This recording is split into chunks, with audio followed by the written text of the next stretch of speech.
ආයුබෝවන් ආදරණීය දරුදරියනි අප අද පාඩම් පරිච්ඡේදයෙන් කතා කරන්න බලාපොරොත්තු වෙන තවත් වැදගත් පරිච්ඡේදයක් ඒ විෂය නිර්දේශයේ වැදගත්ම මාතෘකාව ප්‍රශ්න පත්‍රයේ වැඩිපුරම ප්‍රශ්න වලට බර තබන මාතෘකාව වන කළමනාකරණයේ ඒකකේ පස්වන පාඩම් පරිච්ඡේදයේ තීරණ ගැනීම.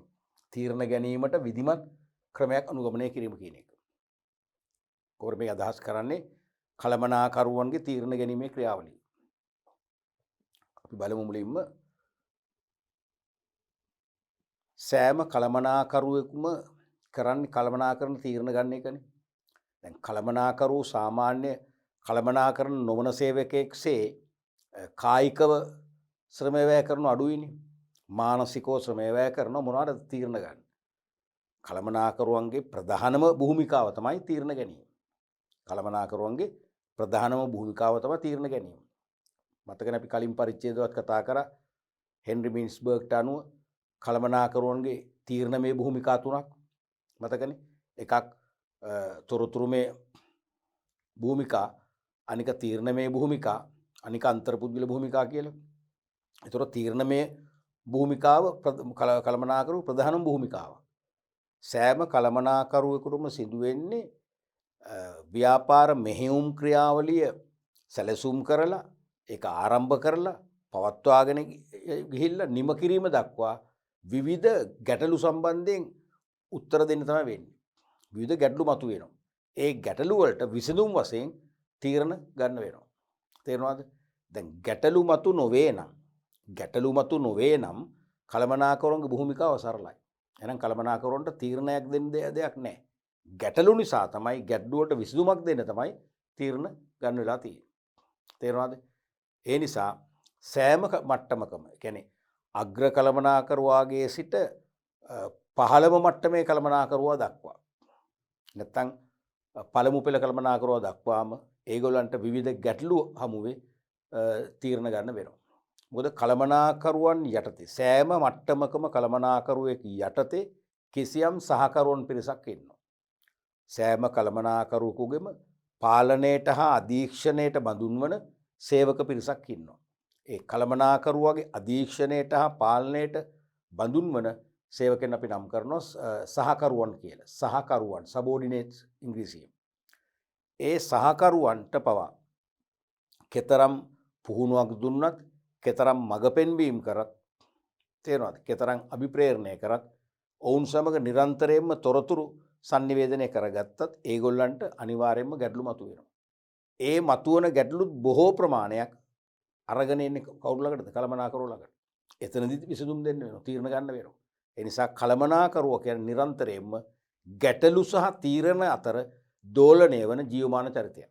ගැටලු සහ තීරණ අතර දෝලණය වෙන ජීවමාන චරිතයක්. සාර්ථක කළමනාකරුවෙක් නම් එයාට ඉදිරිපත් වන සෑම ගැටලුවකටම සාර්ථක තීන්දුවක් අරගෙන විසඳුමක් ලබා දෙනවා. ගැටලුවට සාර්ථක තීන්දුවක් ලබා දෙනකොට මොකද වෙන්නේ? විසඳුමක් බවට පත් වෙනවා. ගැටලුවට තීරණයක් දෙනවා. ඒ තීරණයක් දුන්නම ඒක මොකද වෙන්නේ? අනිවාර්යයෙන්ම විසඳුමක් කරා ගමන් කරනවා. ඕක තමයි කතන්දරේ. තේරෙනවනේ? එතකොට මුලින්ම අපි බලමු මොකද්ද මේ ගැටලු කියන්නේ කියලා එවනම්.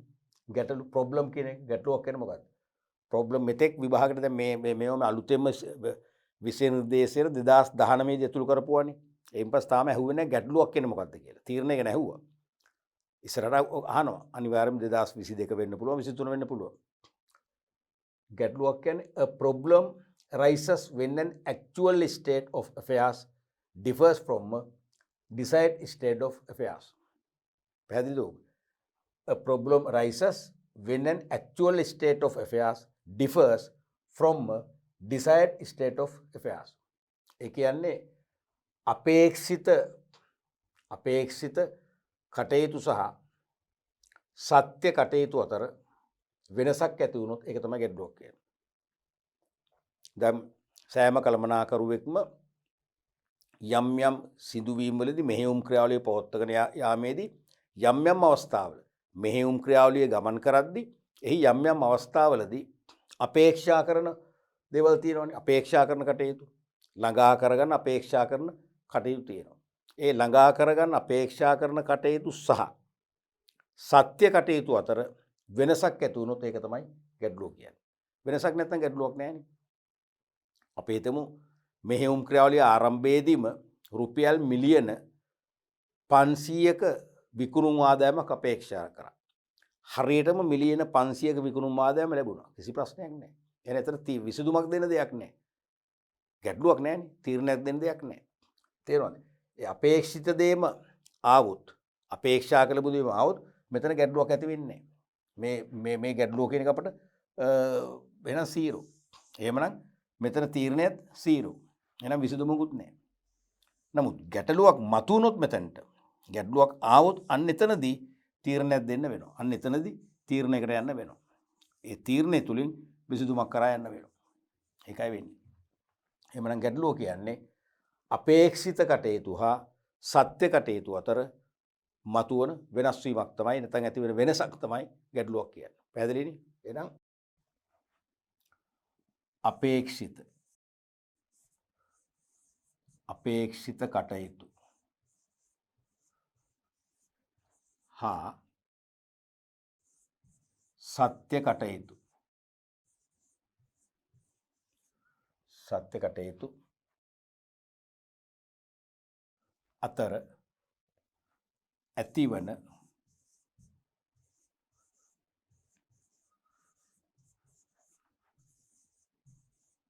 වෙනස් වීමක් තමයි ගැටලුවක් කියන්නේ. පැහැදිලිනේ? ඊළඟට අපි බලමු තීරණය decision. එහෙනම් ගැටලුවක් නිසා තමයි තීරණයක් ගන්න වෙන්නේ. A decision means the selection of the most appropriate alternative from among many alternatives. මොනවද මේ alternatives කියන්නේ? විකල්ප විසඳුම්. තේරෙනවද? appropriate කියන්නේ මොකද්ද?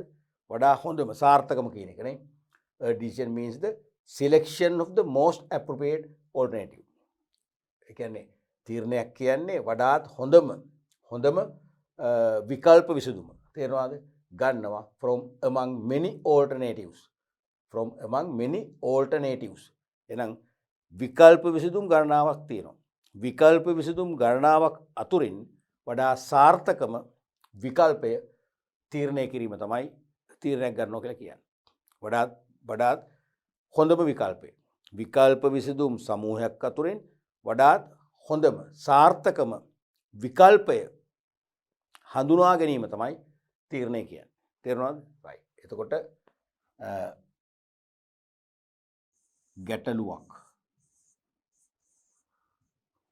ගැටලුවක් සඳහා පවතින විකල්ප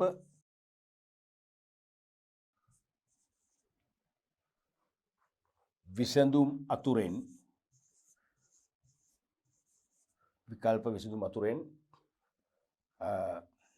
වඩාත් යෝග්‍යතම නැත්නම් සාර්ථකතම නැත්නම් සාර්ථක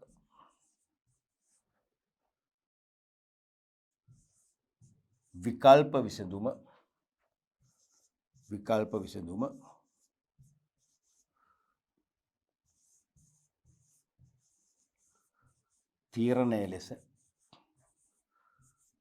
තීරණය ලෙස හැඳින්වේ. හරිම සරලයි මේවා. මේ වගේ විභාගයකට අනිවාර්යයෙන්ම හොඳට ආන්සර් කරන්න. ලකුණෙන් එක භාගයක්වත් අයින් කරගන්න එපා. ලේසියිනේ. අපි ඊළඟට බලමු තීරණ ගැනීම කියන්නේ මොකක්ද කියලා. තීරණ ගැනීම වෙන ඩිසිෂන් මේකින්. කළමනාකරුවන්ගේ ප්‍රධානම කාර්යය තමයි තීරණ ගැනීම. ඒගොල්ලෝ නිරන්තරයෙන්ම තීරණ ගැනීමේ නියුක්ත වෙනවා. ඒක නතර වීමක් නැහැ. කළමනාකරන භූමිකාවේ සක්‍රිය වෙන තාක්කල් ඒගොල්ලන්ට තීරණ ගැනීම තමයි ප්‍රධානම කාර්ය වෙන්නේ. Accordingly, decision making is the process of identifying an alternative course of action to solve a specific problem and selecting the most suitable alternative. තේරුණාද? කිසියම් නිශ්චිත ගැටලුවක් විසඳීම සඳහා යා යුතු විකල්ප විසඳුම් ක්‍රියාමාර්ග හඳුනා ගැනීමත් ඒ අතරින් සුදුසු විකල්පය තෝරා ගැනීමත් ඇතුළත් ක්‍රියාවලිය තමයි තීරණ ගැනීම කියලා කියන්නේ. තේරුණානේ? කිසියම් නිශ්චිත ගැටලුවක් විසඳීමට යා යුතු විකල්ප විසඳුම් තියෙනවා. කියන්නේ ගැටලුවක් විසඳන්න තියෙන එකම ක්‍රමයක් නෙවෙයි, ක්‍රම කීපයක් තියෙන්න පුළුවන්. ඒකයි කිව්වේ ගැටලුවක් විසඳීම සඳහා යා යුතු විකල්ප විසඳුම් ක්‍රියාමාර්ග හඳුනා ගන්න මුලින්ම. විකල්ප විසඳුම් කීපයක් තියෙනවා. කීපයක් හඳුනාගෙන ඒ අතරින් වඩාත් සුදුසුම විකල්පය තෝරා ගැනීමට කටයුතු කරනවා. ඒක තමයි තීරණ ගැනීමේ ක්‍රියාවලිය කියන්නේ. තේරුණාද? ගැටලුව සරල වුවද සංකීර්ණ වුවද කළමනාකරු ඒට විසඳුම් ලබා දී යුතුමයි. දැන් සරල ගැටලුවක් කියලා ඒකට විසඳුම් ලබා දෙන්න බෑ. ගැටලුව සරල වුණත් සංකීර්ණ එකක් වෙන්න පුළුවන්. සංකීර්ණ වුණත් සරල වුණත් අනිවාර්යයෙන්ම කළමනාකරු ඒ ඕනෑම ගැටලුවකට ඕනෑම ස්වරූපයක ගැටලුවකට විසඳුමක් ලබා දී යුතුමයි. මොකද ඒ ගැටලුවට විසඳුම් ලබා දෙන වෙනත් පාර්ශවයක් නැහැ. ඒ එකම පාර්ශවයේ කළමනාකරුව පමණයි. ඒ අනුව කළමනාකරු විසින් ඉටු කරන සියලු කාර්යයන්හිදී තීරණ ගැනීම ප්‍රධාන වෙනවා. එහෙනම් කළමනාකරුවන් ඉටු කරන සියලු කාර්යයන් වලදී මොකද්ද වෙන්නේ? ඒ සියලු කාර්යයන් වලදී එයාගේ මූලික කාර්යභාරය වෙන්නේ මොකද්ද? තීරණ ගැනීම තමයි. එහෙනම් එයාගේ කළමනාකරුවගේ ප්‍රධානම කාර්යය තමයි තීරණ ගැනීම. තේරුණානේ? රයිට්. අපි බලමු ඊළඟට තීරණ ගැනීමේ ක්‍රියාවලිය. එහෙමනම් කළමනාකරුවන්ගේ ප්‍රධාන භූමිකාව තීරණ ගැනීම නම් ඒ තීරණ ගැනීමේ තියෙන ක්‍රියාවලියක්. ඒක ප්‍රොසෙස් එකක්. ඒ කියන්නේ තීරණ ගැනීම එක කාර්යයකින් පමණක් නිම වෙන්නේ නැහැ. තීරණ ගැනීම එක කාර්යයකින් පමණක් නිම වෙන්නේ නැහැ. හෙවත් ගැටලුවකට තීරණයක් කියන්නේ උත්තරයක්නේ, විසඳුමක්නේ. ගැටලුවකට උත්තරයක් දෙන්නේ අපි පැතිකඩ කීපයක් බලලා හොඳින් විශ්ලේෂණයකේ දීලා ඇගීමකට ලක් කරලා. එහෙනම් ඒකත් ක්‍රියාවලියක්. ඒකත් ක්‍රියාවලියක්. තේරුණාද? දැන් ඕගොල්ලන්ගෙන් අහන පුංචි කාලේ මතකද? ඔයාලා අම්මිට දාදරේ තාත්තිට දාදරේ වැඩිපුර. මොකක් අහනවමනේ ගොඩක් වෙලාට අහනවනේ. දැන් ඕකට ඕගොල්ලෝ උත්තර දෙනවද එකපාරට? නෑනේ. ඕගොල්ලෝ පුංචි කාලේ වන්න කලමනාකරුගේ භූමිකාව පුංචි කාලේ ඉඳන්ම ඕගොල්ලන්ට තිබුණා. ඕගොල්ලෝ හොඳට කල්පනා කරනවා. දැන් බලනොත් කවුද ඉන්නේ ළඟ? තාත්තිද අම්මිද? තාත්ති ඉන්නවනම් කියනවා තාත්තිට වැඩිපුර ආදරේ කියලා. අම්මි ඉන්නවනම් අම්මිට වැඩිපුර ආදරේ කියනවා. දෙන්නම ළඟ ඉන්නවනම් මොකද කරන්නේ? දෙන්නම දිහා බලනවා. බලමු දැන් දැන් ඔයාගේ හිතේ සමහරට අම්මිට තමයි ආදරේ. අම්මිට ආදරේකුත් තාත්ති තරහ වෙයිද? තාත්තිට ආදරේකුත් අම්මි තරහ වෙයිද? අන්න ක්‍රියාවලිය ඔයගොල්ලෝ පැටලෙනවා. තේරුණාද? අන්තිමට කියනවා දෙන්නටම ආදරේ කියලා. දෙන්නටම ආදරේ කියනවා. එහෙමනේ. ඒ වගේ තමයි එනම් තීරණ ගැනීමේ ක්‍රියාවලිය කියන එකත් අපි දැන් තීරණයක් ගත්තට තීරණය ගන්න පෙර ක්‍රියාකාරකම් නැත්නම් ක්‍රියාමාර්ග කීපයක් අපි පසු කරනවා. අවස්ථා කීපයක් පසු කරනවා. අවස්ථා කීපයක් පසු කිරීමේ අවසන් ඵලය තමයි තීරණයක් ගැනීම. එහෙනම් මේකත් ක්‍රියාවලිය. මේක විභාගයට අහනවා. තේරුණාද? පළවෙනි එක තමයි identifying the problem. Identifying the problem. ඒ කියන්නේ මොකද්ද? තීරණයක් ගන්න, තීරණයක් දෙන්න නම් මුලින්ම මොකද්ද අපි තේරුම් ගන්න ඕනේ? මොකද්ද ගැටලුව? ගැටලුවක් දන්නේ නැතුව තීරණයක් දෙන්න බෑනේ. ගැටලුවක් මම මුලින්ම කියන්නේ ගැටලුවක් නැත්නම් තීරණයක් නැහැ. අපේක්ෂිත කටයුතු සත්‍ය කටයුතු සමාන නම් ගැටලුවක් නැහැ නේ, තීරණයක් නැහැ. අපේක්ෂිත කටයුතු හා සත්‍ය කටයුතු අතර වෙනසක් තිබෙන ගන්න ගැටලුවක් තියෙනවා. ඒක තමයි තීරණයක් දෙන්න වෙන්නේ. නම් මුලින්ම කරන්න ඕනේ ගැටලුව හඳුන ගන්න ඕනේ. එහෙනම් identify the problem. කියන්නේ ගැටලුව.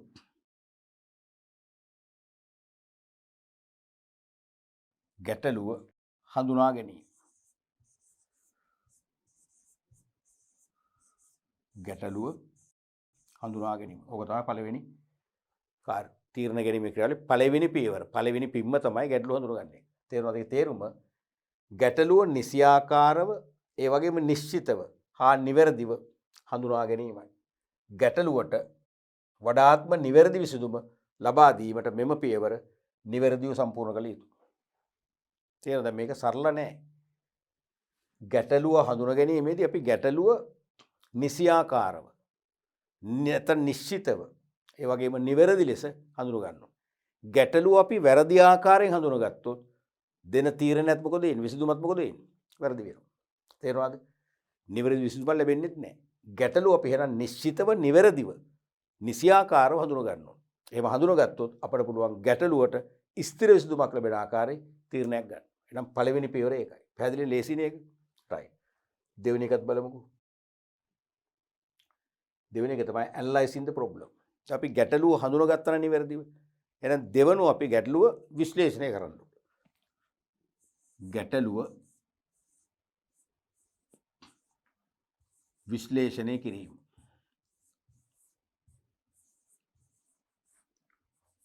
ගැටලුව විශ්ලේෂණය කිරීම.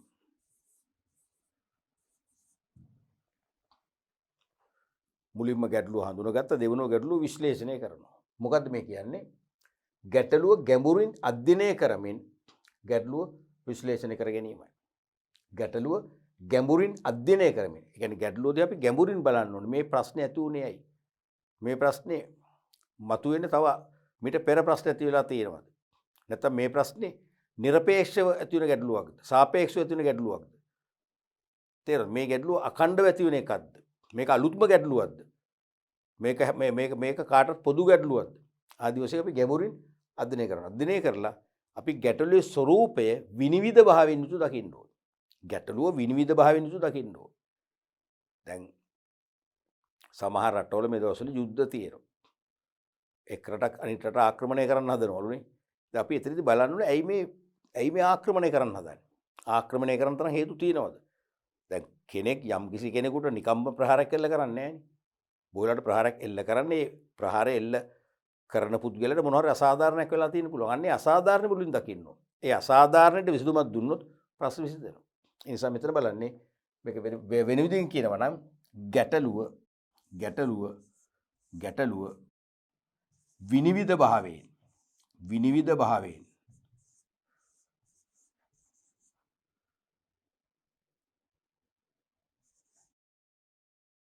යුතුව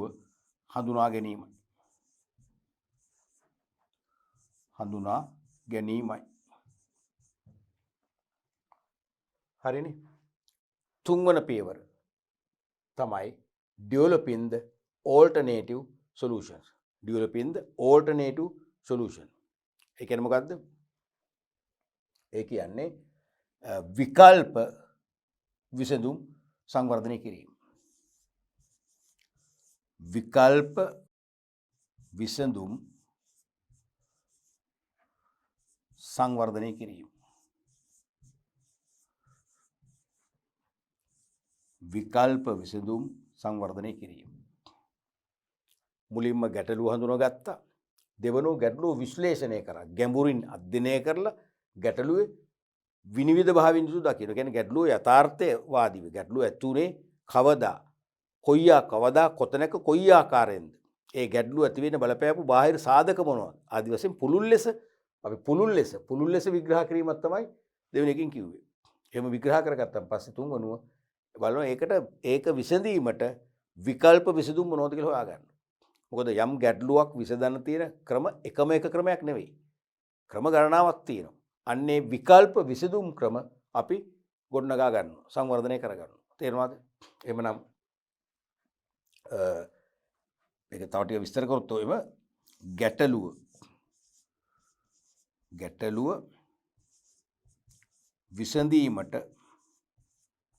විසඳීමට යොදාගත හැකි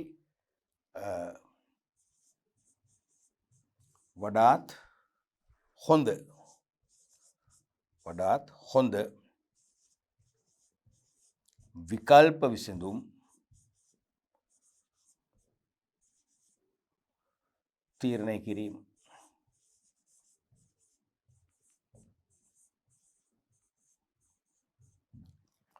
තීරණය කිරීම. තේරුණානේ? අපි බලමු ඊළඟ පියවර. evaluating alternatives. අපි දැන් විකල්ප විසඳුම් ක්‍රම කීපයක් තීරණය කරානේ, හඳුනගත්තානේ. එහෙනම් ඒකට ඒවා ගේමට ලක් කරන්න ඕන. එහෙනම් විකල්ප විසඳුම්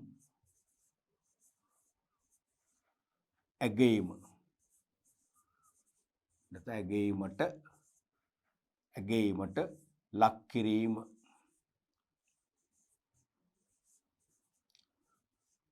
විකල්ප විසඳුම් ඇගීමට ලක් කිරීම. ඒ කියන්නේ විකල්පදය ගොඩනගාගත් පසු එම විකල්පයන්ගේ ශක්තිීන් හා දුර්වලතා පිළිබඳ සොයා බලා විකල්ප ඇගීමට ලක් කළ යුතුයි. තේරුණාද? ඒ විකල්ප විසඳුම් අපි තීරණය කරන් පස්සේ ඒවැ ශක්තියින්. ශක්තියින් කියන්නේ වාසි. හා දුර්වලතා. දුර්වලතා කියන්නේ මොනවද? අවාසි. අවාසි පිළිබඳ සොයා බලා විකල්පයන් ඇගීමට ලක් කරනවා. නැත්තම් අපි විකල්ප විසඳුම් ක්‍රම 3ක් හොයාගත්ත කියන්නකෝ. ඒ තුනේම වාසි අවාසි විග්‍රහ කරලා බලනවා. වාසි අවාසි විග්‍රහ කරලා බලලා ඒ තුනේම තරාදිකර දාන වෙන වෙනම වාසි අවාසි. ඒ තුනෙන් වැඩිම වාසි තියෙන සහ අඩුම අවාසි තියෙන නැත්නම් වැඩිම ශක්තියින් තියෙන වැඩිම ශක්තියින් තියෙන අඩුම දුර්වලතා තියෙන. ඒකම තමයි වැඩිම වාසි තියෙන අඩුම අවාසි තියෙන විකල්පය අපි සිලෙක්ට් කරන්න තීරණය කරන්න පුළුවන් ඊට පස්සේ. ඒ නිසා අනිවාර්යයෙන්ම මුලින්ම අපි මේ විකල්ප විසඳුම් ක්‍රම සියල්ල ඇගීමට ලක් කරලා වාසි අවාසි විමර්ශනයක යෙදෙනවා. තේරෙනවනේ? එහෙනම් ඊළඟ එක selecting the best alternative. Selecting the best alternative. එහෙනම්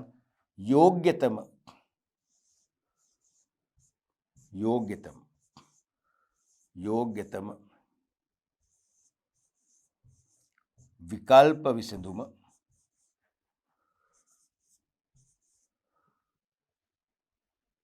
තීරණය කිරීම නැත්නම් තෝරා ගැනීම. යෝග්‍යතම විකල්ප විසඳුම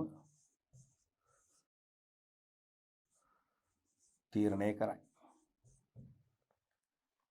එනම් විකල්ප ඇගීමෙන් පසු ගැටලුවට විසඳුම් ලබා දෙන ආයතනයේ අරමුණු හා සම්පත් සමග සැසදෙන ක්‍රියාත්මක කිරීමට හැකියාව ඇති හොඳම විකල්පය තෝරා ගන්නට ඕන. තේරෙනවද? විකල්ප ඇගීම පස්සේ අපි ළඟ තියෙනවානේ වාසි අවාසි. එනම් වාසි වැඩිම අවාසි අඩුම. තේරෙනවද?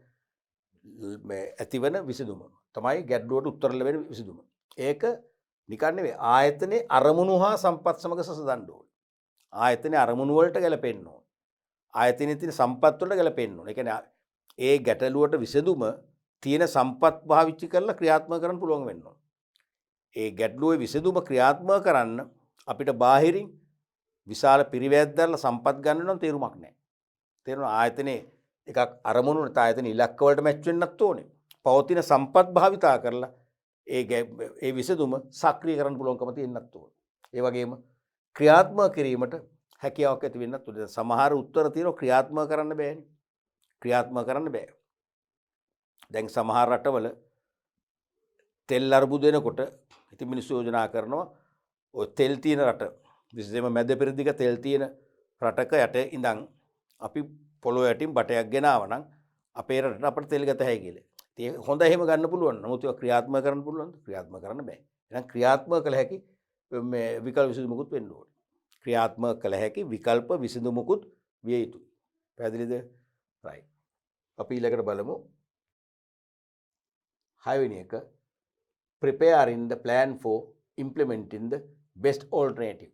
එහෙනම් හොඳම විකල්ප විසඳුම ක්‍රියාත්මක කරන්න සැලසුමක් හදන්න ඕනේ.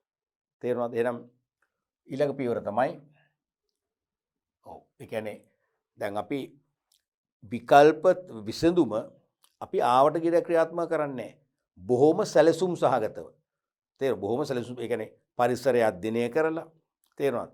ව්‍යාපාරයේ අරමුණු වලට ගැළපෙන ආකාරයෙන් ඊළඟට ඇත්තටම මේ ගැටලුවට පිළිතුරු ලැබෙන ආකාරයෙන් ඒක දියත් කරන්න පූර්ව සැලසුමක් හදනවා. ඒ සැලසුමේ සඳහන් පියවර අනුගමනය කරමින් සැලසුමකට අනුකූලව තමයි අපි විසඳුම දෙන්නේ. තේරුණානේ? දැන් කිසියම් රටක මේ දවස්වල අර්බුද තියෙනවා, ආර්ථික අර්බුද බොහෝ රටවල. ඒ ආර්ථික අර්බුදයකට විසඳුමක් දෙන්න තීරණය කරාම ඒක දෙන ක්‍රමවේදයක් හදන්න එපා. සිස්ටම් එකක්. ඒ ක්‍රමවේදය හදන්නේ සැලසුමක් මගින්. අපි සැලසුමක් හදනවා. අපි ඉන්ධන ප්‍රශ්නයක් තියෙනවා කියලා යම් රටක ඉන්ධන ප්‍රශ්නයක් තියෙනවා නම් ඒ ඉන්ධන අතිරේක තොග හදිසිය අපි මිත්‍ර රටවල් වලින් ගන්නවා. අරගෙන ඒක දැන් මුළු රටටම බෙදෙන්න එපා. මුළු රටටම බෙදෙන සැලසුමක් හදනවා. පළාත් වශයෙන්, දිස්ත්‍රික් වශයෙන් ඉන්ධන බවුසර් කොහොමද බෙදා හරින්නේ? ඊට පස්සේ ඒක ආරක්ෂාකාරීව ඉන්ධන පෙරවුම් වල ලැබෙන්නේ කොහොමද? ලැබුණන් පස්සේ ඒ ඉන්ධන මූලිකත්වය දෙන්නේ. සමහර ගිලන් රථ වගේ ඒවට ආරම්භයේදීම දෙනවා. කිසිම පොලිමක් නැහැ. ආරක්ෂක අංශ වලට ආරම්භයේදීම දෙනවා. පොලිමක් ඒකට වෙනම පොලිමක් හදනවා. තේරෙනවද? පොදු මගී ප්‍රවාහන සේවා වලට බස් රථ මගින් නේ ගොඩක් වෙලාවට මගින් ප්‍රවාහනය ඒකට ඊළඟ ප්‍රමුඛතාවය දෙනවා. දින ඔය පෞද්ගලික වාහන තියෙනවනේ. ඒ පෞද්ගලික වාහන වලට අවසන් ඒ වගේ සැලසුමක් හදනවා. ඒ නිසා අනිවාර්යයෙන්ම හොඳ සැලසුමක් හැදුවොත් ඒ විසඳුම නිසි ආකාරයෙන්, ඒ කියන්නේ ඉක්මනින්ම විසඳන ආකාරයට ඒ තීරණය ක්‍රියාත්මක කරන්න පුළුවන්. තේරෙනවද? එහෙනම් මෙහෙම කිව්වොත් ඔකට විකල්පය නැත්නම් විකල්ප විසඳුම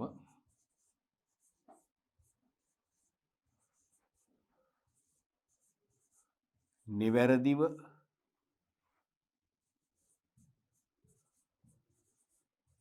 ක්‍රියාත්මක කිරීමට හැකි විධිමත්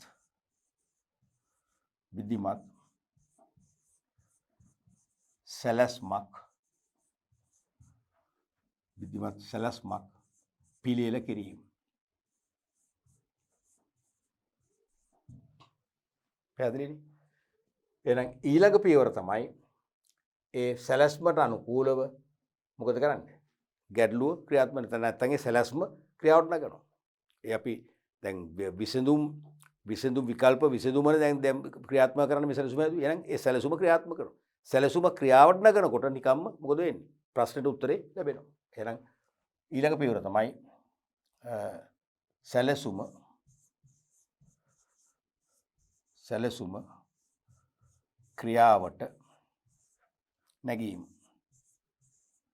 සැලසුම ක්‍රියාවට නැගීම. ඒ කියන්නේ සැලැස්මට අනුකූලව තෝරාගත් විකල්ප විසඳුම ක්‍රියාත්මක කළ යුතුයි. සැලැස්මට අනුකූල සැලැස්මෙන් කියන විදිහටම තමයි පියවරින් පියවර අනුගමනය කරන්න ඕනේ. තේරෙනවද? එහිදී ක්‍රියාත්මක කිරීමේ පියවර තුල පහත දැක්වෙන කාරණා ඇතුළත් වෙන්න ඕනේ. එහෙනම් සැලසුම ක්‍රියාත්මක කරලා ගැට්ටුවට විසඳුමක් අපි ව්‍යාප්ත කරද්දී අනිවාර්යයෙන්ම ඒ ක්‍රියාත්මක කිරීමේ පියවර තුල තේරුණාද? සැලසුම ක්‍රියාත්මක කිරීමේ පියවර තුල පහත් දැක්වෙන කාරණා ඇතුළත් වෙන්න ඕනේ. පළවෙනි එක තමයි ගැටලුව විසඳීමට ගනු ලබන කටයුතු අනුව විධාන දීම. ගැටලුව විසඳීමට ගනු ලබන කටයුතු දිනවනේ ක්‍රියාකාරකම් කීපයක් සමහරට ඒවට අනිවාර්යයෙන්ම හොඳින් විධාන දෙන්න ඕනේ. ගැටලුව විසඳන අපි ක්‍රියාකාරකම් 4ක් ක්‍රියාත්මක ඒ 4ට කොහොමද විධාන දෙන්නේ? තේරෙනවද? මේ විධානයේ නියම වේලාවට නියම ප්‍රමාණය ලබා දෙන්න ඕනේ. සමහර දැන් ගැටලුව විසඳන්න යම් කිසි දෙයක් ක්‍රියාත්මක කරන්න යම් සේවකයෙක් පත් කරනවා. සමහරට එයාට කලින් කියන්නේ මොකද්ද කරන්න ඕන කියලා. එයාට අන්තිම මොහොත තමයි කියන්නේ. සමහරට එයාට කරන්න ඕන දේ කියනවා. කියලා කරන්න ඕන වෙලාව කියන්නේ.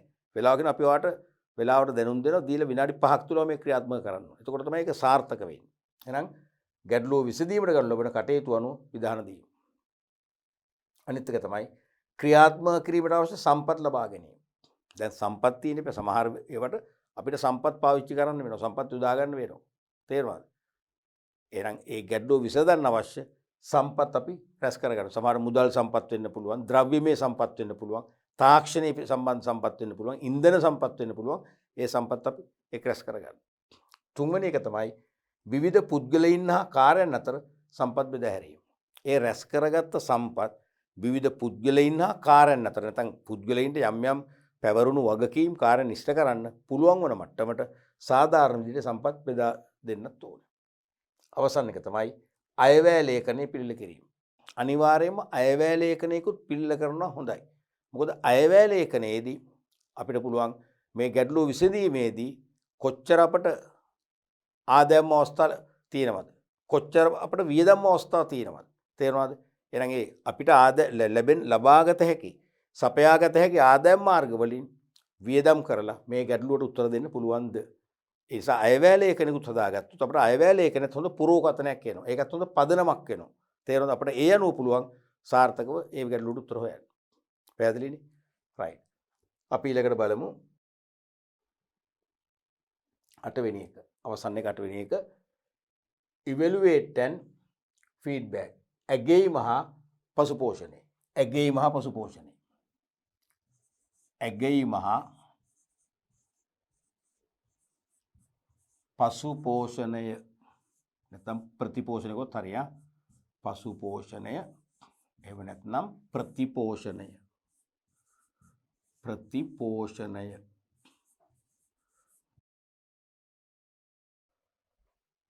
අවසන් පියවර තමයි මේ සැලසුම් කළ ආකාරයට ගැටලුවට විසඳුම් ලැබී ඇද්දැයි විමසා බැලීම හා තවදුරටත් විචලන නැත්නම් ඒ සඳහා ප්‍රතිපෝෂණ ක්‍රියාමාර්ග ගැනීම සිදු කළ යුතුයි. තේරෙනවද? එහෙනම් දැන් ගැටලුවට විසඳුම අපි ක්‍රියාත්මක කරානේ. ක්‍රියාත්මක කරන් පස්සේ බලන්න ඕනේ ඇගීමක් කරලා ප්‍රතිපෝෂණයක් ගන්න. ඒ කියන්නේ සැලසුම් කළ ආකාරයටම නැත්නම් අපේක්ෂා කළ ආකාරයටම. ඒ සැලසුමින් අපි ගැටලුව විසඳන්න අපේක්ෂා කරන ආකාරය සැලසුමෙන් තියෙන. ඒ නිසා අපේක්ෂා කරන ආකාරයට කොහොත් කමක් නැහැ. ඒ වෙනත සැලසුම් කළ ආකාරයට කොහොත් කමක් නැහැ. සැලසුම් කළ ආකාරයට ගැටලුවට විසඳුම් ලැබී ඇද්දැයි අපි විමසා බලන්න ඕනේ. සොයලා බලන්න ඕනේ. නිරීක්ෂණය කරන්න ඕනේ. එහෙම නැත්නම් තවදුරටත් විචල නැත්නම් දැන් ඒ ගැටලුවට විසඳුම දීලා තවත් ප්‍රශ්න තියෙනවා. තාමත් උත්තර 100%ක්ම ඒක निराකරණ වෙලා නැහැ. තාමත් ගැටලුවේ කොන් තියෙනවා නම් විචලන තියෙනවා නම් ඒ සඳහා ප්‍රතිපෝෂණ ක්‍රියාමාර්ග ගැනීම සිදු කරන්න ඕන. මොකද්ද මේ ප්‍රතිපෝෂණ කියන්නේ? එහෙනම් ඒ ගැටලුව විසඳුන්නේ නැත්නම් අපි ඒ ගැටලුවට මුහුණ දීපු පාර්ශ්වයන් සමග සාකච්ඡා කරනවා. අහනවා මොකද්ද ප්‍රශ්නේ? තවත් මොනවද ඔයගලන්ට ඕනේ? තවත් මොනවද මේකට කෙරෙන්න ඕන දේවල්? ඒගොල්ලෝ කියන අපිට සම්පත් මදි. අපිට කාලය මදි වුණා. අපිට දීපු මුදල් ප්‍රමාණය මදි. අපිට පිටතර වියදම් ගියා. අන්නේ හඬට ඇහුම්කන් දීලා අවශ්‍ය ප්‍රතිපෝෂණ ක්‍රියාමාර්ග දියත් කරාම සම්පූර්ණයෙන් මේ ගැටලුව විසඳන්න පුළුවන්කම ලැබෙනවා. ඔන්නෝක තමයි කළමනාකරුවන්ගේ තීරණ ගැනීමේ ක්‍රියාවලිය පියවර 8. තීරණ ගැනීමේ ක්‍රියාවලිය පියවර 8. මතකයිද? ඊළඟට අපි බලමු මේ වඩාත් නිවැරදි තීරණ තුලින් ලැබිය හැකි වාසි. දැන් කළමනාකරුවෝ ගැටලු වලට වඩාත් හොඳ නිවැරදි තීරණ අරගෙන ඒ තීරණ ක්‍රියාවේ නංවනවනේ. ඒ මගින් වාසි ලැබෙනවා. අපිට පුළුවන් පැති තුනකින් කතා කරන්න. මුලින්ම අපි බලනවා ව්‍යාපාරයට. ව්‍යාපාර ලැබෙන වාසි. පළවෙනි එක තමයි මෙහෙයුම් ක්‍රියාවලිය ක්‍රමවත්ව පවත්වාගෙන යන්න පුළුවන්. දැන් ගැටලු තිබුණොත් එහෙම මෙහෙයුම් ක්‍රියාවලිය සුමටව ගෙනියන්න බෑනේ. තේරෙනවද? මෙහෙයුම් ක්‍රියාවලිය සුමටව ගෙනියන්න බෑ.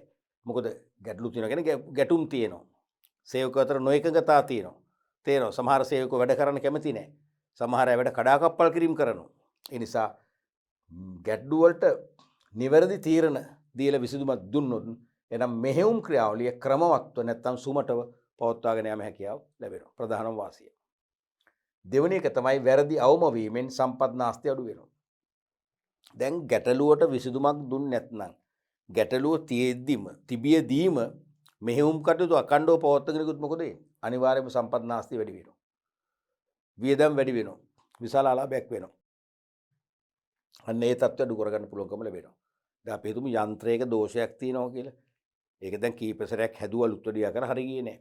ඒ දෝෂ නිසා අපි හිතමු අධික ලෙස ඉන්ධන දහනය වෙනවා. ඒතර විශාල ඉන්ධන පිරිවැයක් යනවානේ. නැත්නම් අධික ලෙස බලශක්තිය දහනය වෙනවා. එහෙනම් විදුලි බිල මේ බලන් ඉද්දැද්දි විශාල ලෙස ඉහළ යනවා. ඉතින් සම්පත් නාස්තියක්නේ. එහෙනම් ගැටලුවට විසඳුම් දුන්නම එහෙනම් සිදුවන දෝෂ මේ වැරදි කියන මොනවා දෝෂ අවම වෙනවා. ඒ නිසා සම්පත් නාස්තියත් අඩු වෙනවා. ඒ නිසා ලාභදායීත්වයත් ඉහළ යනවා. තුන්වෙනි එක තමයි ඇල්මැති පාර්ශවයන්ට විහැකි හානි අවම වෙනවා.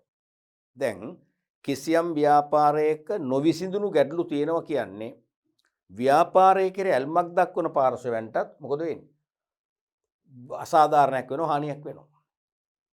මොකද ගැටලු තියෙනකොට ව්‍යාපාරයේ කියන්නේ අපේක්ෂා කළ ආකාරයෙන්ම ක්‍රියාත්මක වෙන්නේ නැහැ. අපි නොවිසඳුණු ගැටලුවක් තියෙනවා කියන්නේ අනිවාර්යයෙන්ම ව්‍යාපාරයේ භාණ්ඩවල ගුණත්වයේ පව පිරෙන්න පුළුවන්. ගුණත්වයේ පිරිහෙනකොට එහෙනම් බාල භාණ්ඩයක් තමයි පාරිභෝගික අතර යන්නේ. පාරිභෝගිකයා කියන්නේ කවුද? ඇල්මැති පාර්ශවයක්. එයාට අසාධාරණයක් වෙනවා. ඊළඟට ගැටලු තියෙනකොට ව්‍යාපාරයේ නිෂ්පාදන ධාරිතාව අඩු වෙනවා. විකුණුම් ආදායම සහ ලාභ අඩු වෙනවා. එහෙනම් රජයට මොකද වෙන්නේ? අය කළ හැකි බදු ප්‍රමාණය අඩු වෙනවා. රජයත් ව්‍යාපාරිකයන් ඇල්මැති පාර්ශවයක්. අන්න ඒ රජයටත් අසාධාරණයක් වෙනවා.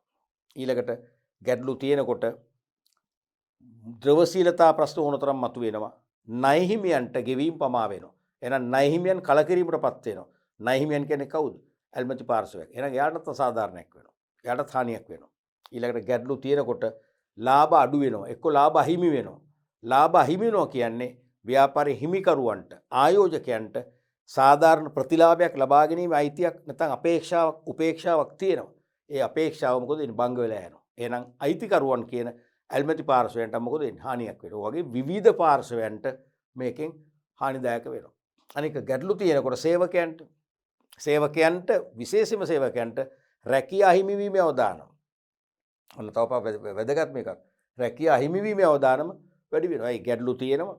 නිෂ්පාදනය පිරිහෙනවා, ඉල්ලුම අඩු වෙනවා, විකුණුම් ලාභ අඩු වෙනවා, පඩි ගෙවන්න බැරි වෙනවා. තේරෙනවද? එහෙනම් විශේෂයෙන් මුලින්ම අස්ථිර සේවකයන්ගේ රැකියාව අහිමි වෙන්න පුළුවන්. අවසාන වශයෙන් ස්ථිර සේවකයන්ටත් ඒ රැකියාව අවදානම එන්න පුළුවන්. අන්න ඒ වගේ හානි අඩු කරගන්න පුළුවන් ස්ථිරසාර තීරණයක් මගින් හොඳ විසඳුමක් ලබා දීම මගින්. ඊළඟට ලාභදායීත්වය ඉහළ යනවා.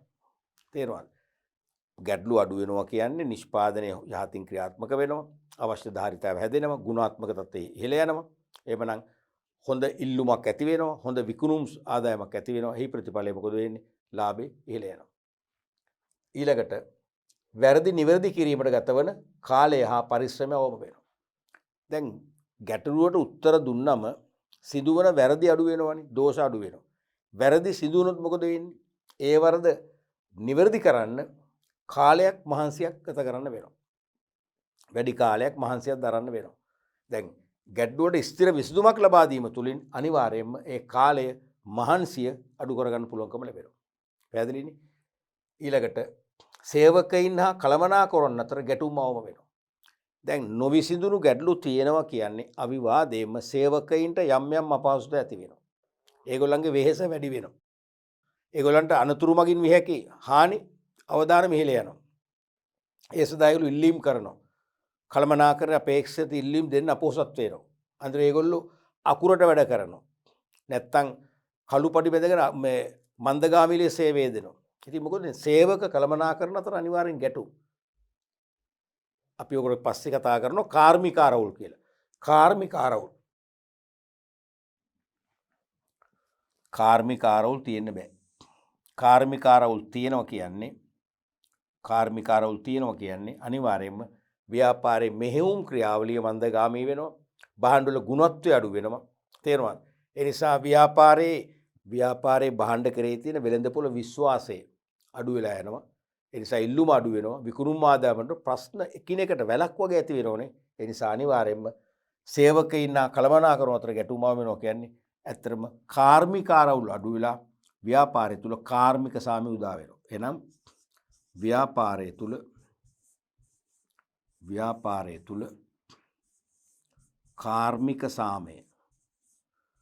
කාර්මික සාමය උදා වේ. පැහැදිලිද? ඔයගේ නිවැරදි තීරණ ගැනීම තුළින් ව්‍යාපාරයේ පැත්තට ගොඩාක්ම වාසි ඇති වෙනවා. පැහැදිලිනේ?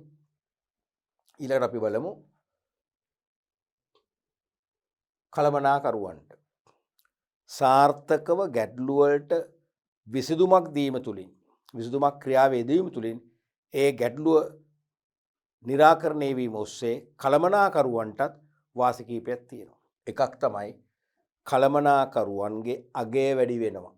value of managers. තේරෙනවද? ගැටලුවක් ඇති වුවාම ඒක නිවැරදිව තේරුම් අරගෙන හොඳ සැලැස්මක් හදලා මේ විකල්ප විසඳුම් විශ්ලේෂණය කරලා ලැබීමට ලක් කරලා නිවැරදි වෙලාවට නිවැරදි ආකාරයෙන් ක්‍රියාත්මක කිරීම තුළ ඒකට උත්තරයක් ක්ෂණිකව ලැබෙනවනේ.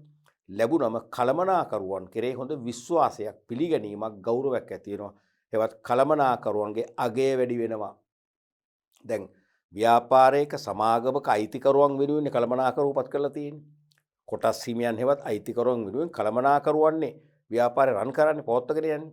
එතකොට ඒ ගැටලුවට වහා විසඳුමක් දීලා ඒ ප්‍රශ්න निराකරණය කරාම අයිතිකරුවන් තුලත් සේවකයන් තුලත් කළමනාකරුවන්ට පුදුම පිළිගැනීමක් නැත්තම් ඉහළ වටිනාකමක් ඇති වෙනවා. එහෙනම් කළමනාකරුවාගේ අගය ඉහළ යනවා. තේරෙනවද? එහෙනම් පළවෙනි එක තමයි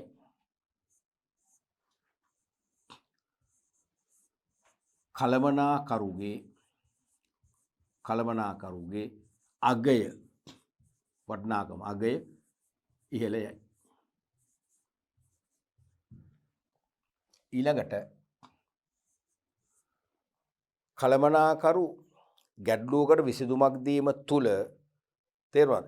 කළමනාකරුගේ කළමනාකරන ක්‍රියාවලිය සුමටව පවත්වාගෙන යාම හැකියාව නිදහසට ලැබෙනවා. දැන් ගැටලු තියෙද්දි කළමනාකරුවන්ටත් ඒගොල්ලන්ගේ ඩියුටි කරන්න බෑනේ. අර එහෙම ප්‍රශ්න ගේනවා, මෙහෙම ප්‍රශ්න ගේනවා, විරෝධතා ඉදිරිපත් කරනවා, සේවක වෙලා කෑ ගහනවා. ඒ ප්‍රශ්න දැන් නැහැ. ඒ නිසා කළමනාකරුට කළමනාකරන ක්‍රියාවලිය නිදහසේ හා සුමටව පවත්වාගෙන යම් නිදහසත් උදා කරගන්න පුළුවන්. එහෙනම් කළමනාකරන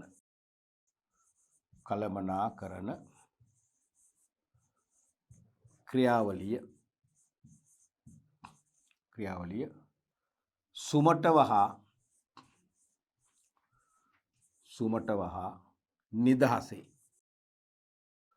සුමටව හා නිදහසේ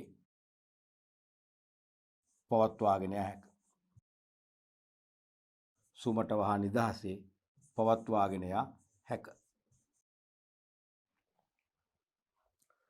අනිත් එක මේ කළමනාකරුවන් ගැටලුවට විසඳුම් දීම තුළ කළමනාකරුවන්ට ඒගොල්ලන්ගේ දැනුම ප්‍රගුණ කරගන්න හොඳ අවස්ථාවක් වෙනවා. දැන් මම යම්කිසි ප්‍රශ්නයකට විසඳුමක් දීලා ඒකෙන් සාර්ථක වුණාම එහෙනම් මමත් යමක් ඉගෙන ගන්නවානේ. තේරෙනවද? එහෙනම් මට හෙට දවසේ අලුතෙන් ගැටලුවක් මතුවුනොත් ඒ ගැටලුව වලට නිවැරදි පිළිතුරක් ගේන්න අවශ්‍ය ශක්තිය අනික හොඳ දැක්මක් අනිවාර්යයෙන් මා තුළ නිර්මාණය වෙනවා. එහෙනම් කළමනාකරුට හොඳ අගයක් ඒකෙන් ලැබෙනවා. තේරෙනවද? එහෙනම් ගැටලු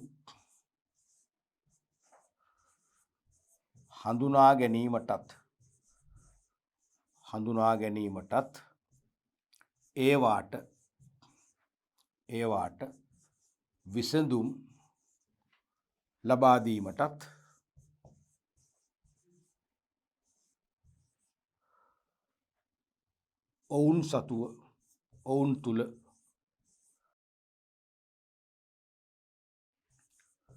ඔවුන් තුළ මනා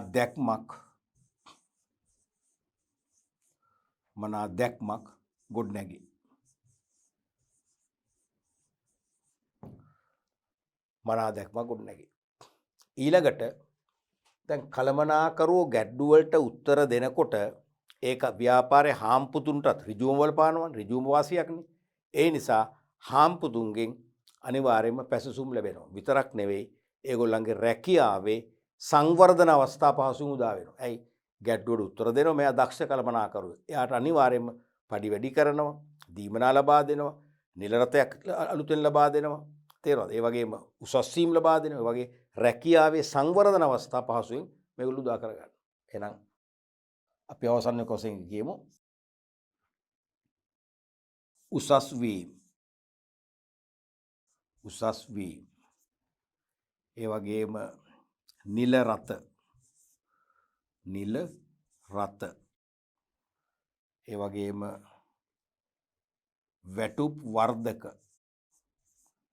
වැටුප් වර්ධක ආදී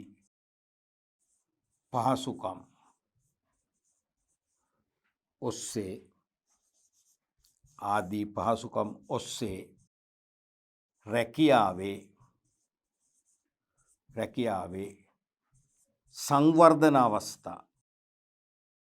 සංවර්ධන අවස්ථා උදාවීම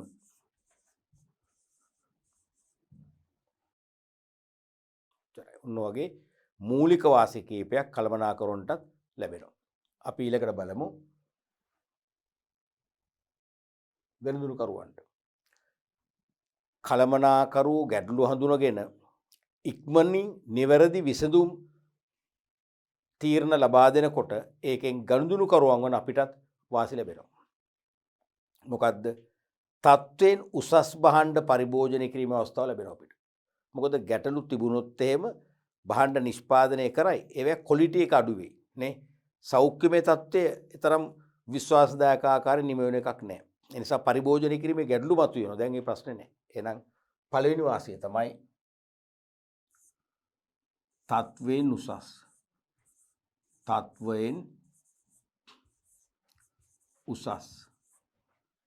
භාණ්ඩ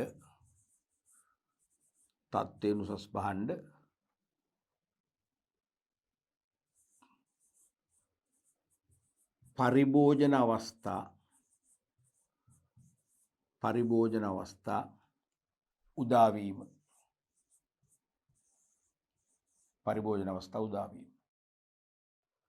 අනිත් එක තමයි ගනුදෙනුකරුවන්ට ලැබෙන සේවාව කාර්යක්ෂම ලෙස ලැබෙනවා. දැන් ගැටලු තියෙද්දි ගනුදෙනුකරුවන්ගේ ඉල්ලීම් නැත්තම් ඒගොල්ලන්ගේ වුවමනාවන් සපුරාලන්නත් කාලයක් යනවා. දැන් ගැටලු වලට විසඳුම ලැබෙනවනේ. ලැබෙන නිසා කාර්යක්ෂම සේවාවක් මෙයාට ලබා ගන්න පුළුවන්කම ලැබෙනවා. දැන් දෙවෙනි එක තමයි වඩාත් කාර්යක්ෂම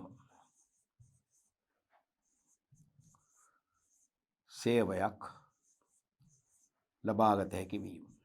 වඩා කාර්යක්ෂම සේවයක් ලබාගත හැකි වීම. තුන්වෙනි එක.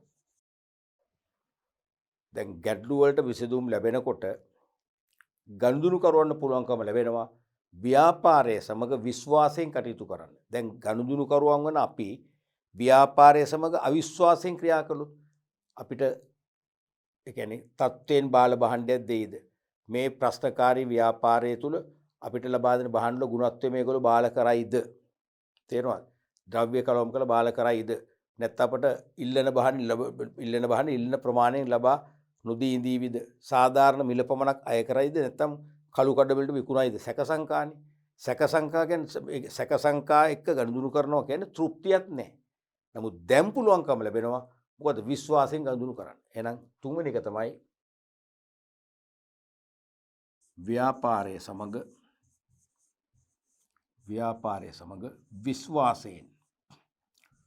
විශ්වාසයෙන්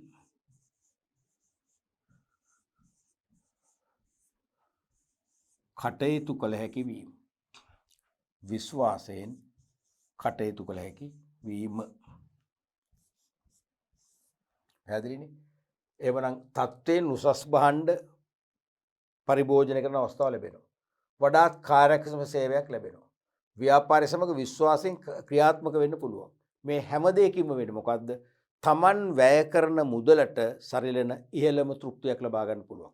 මොකද සෑම ගනුදෙනුකරුවෙක් වන අපිට සතුට අවශ්‍යයි. අපි වැය කරන මුදලට නියම භාණ්ඩයක් ලැබුණා. නියම වෙලාවට ලැබුණා. නියම ආකාරයෙන් ලැබුණා. තේරුණාද? කියන මානසික විශ්වාසය ඕනේ. ඒ විශ්වාසය නැත්තම් අපි ඒ භාණ්ඩේ පරිභෝජනය කිරීමෙන් ඇති ඵලයකුත් නැහැ. ඒ නිසා එහෙනම් අවසන් එක වශයෙන් ලියන්න පුළුවන් වැය කරන මුදලට සරිලන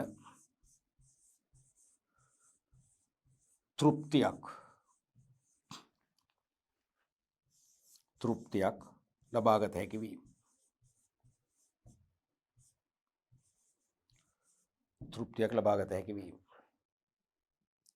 පැහැදිලිනේ? ඔන්න වගේ ව්‍යාපාරයට කළමනාකරුවන්ට ගනුදෙනුකරුවන් කියන පැති තුනටම මේ වඩා නිවැරදි තීරණ ගැනීම තුළින් වාසියත් කරගන්න පුළුවන්.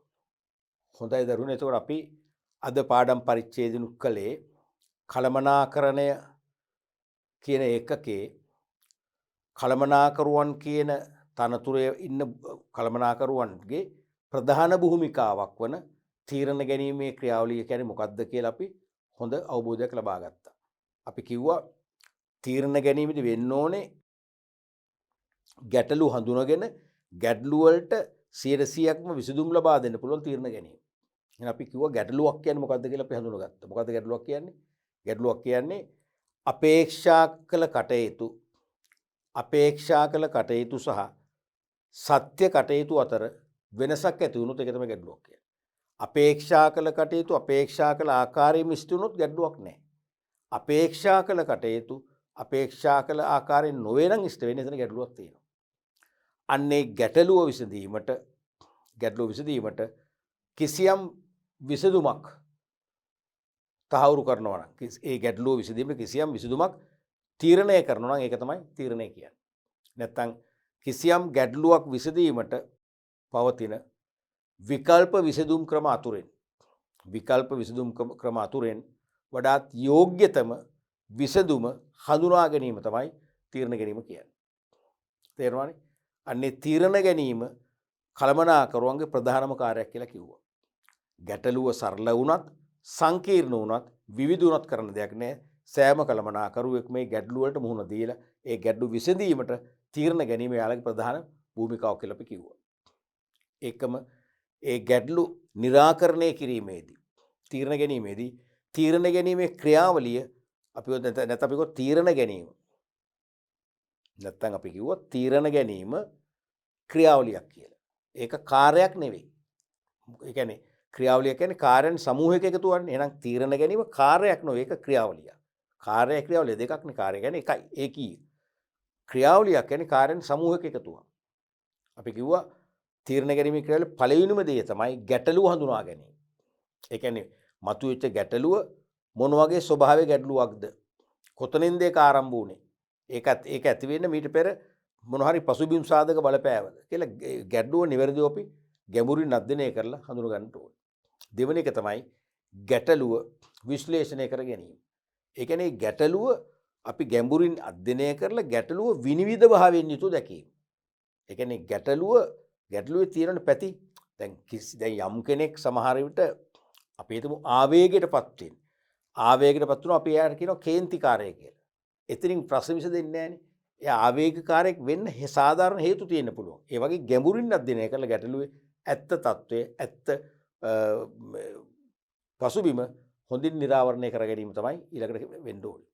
තුන්වෙනි එක තමයි ඒ ගැටලුවට දෙන්න පුළුවන් හොඳම විකල්ප විසඳුම් හඳුනා ගන්න. හොඳම විකල්ප විසඳුම් ඒ කියන්නේ කීපයක් හඳුනා ගන්න. එහෙනම් හතරවෙනි පියවර තමයි ඒ විකල්ප විසඳුම් ඇගීමට ලක් කරනවා. ඒ කියන්නේ ඒ සෑම විකල්ප විසඳුමකම තියෙන වාසි අවාසි නැත්නම් ශක්තියින් සහ දුර්වලතා අපි විමර්ශනය කරගන්නවා. එහෙම කරලා ඊට පස්සේ ඒ විමර්ශනය කරපු විකල්ප විසඳුම් අතර තියෙන වැඩිම වාසි තියෙන අඩුම වාසි තියෙන වැඩිම වාසි අඩුම වාසි තියෙන විකල්පේ අපි ක්‍රියාත්මක කරන තීරණය කරනවා. එහෙම හඳුනගෙන ඒ විසඳුම ක්‍රියාවට නැගීමට සැලැස්මක් පිළිල කරනවා. මොකද සැලැස්මක් ඇතුවනේ කරන්නේ.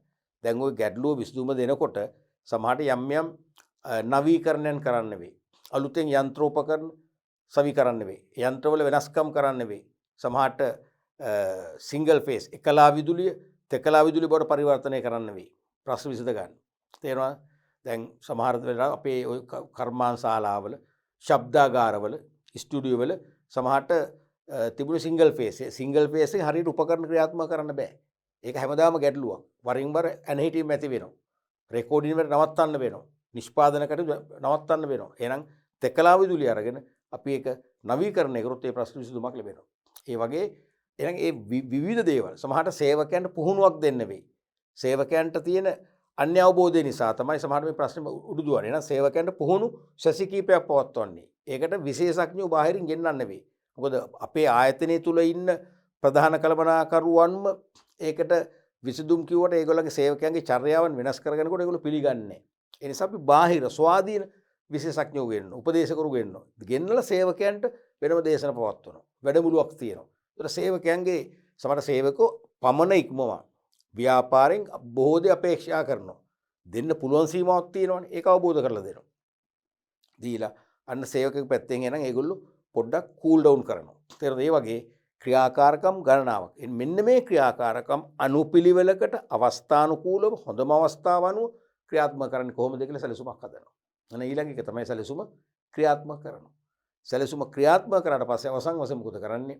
ඇගීම හා ප්‍රතිපෝෂණයක් ගන්නවා. ඒ කියන්නේ ගැටලුව විසඳුනාද නැද්ද? විසඳුන් නැත්නම් තවත් මොනවද තියෙන ප්‍රශ්න?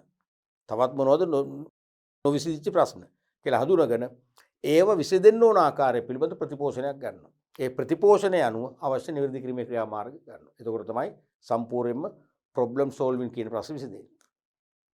එතකොට අපි අද දවසේ වගේ වැදගත් මේ එකකයක් කතා කරලා අලුත් මේ එකකයක් සිලබස් එකට දාපු අපි කළමනාකරණ ක්‍රියාවලියේ විශ්ලේෂණාත්මක කොටස අපි ඊළඟ පාඩම් පරිච්ඡේදයෙන් කතා කරන්න බලාපොරොත්තු වෙනවා.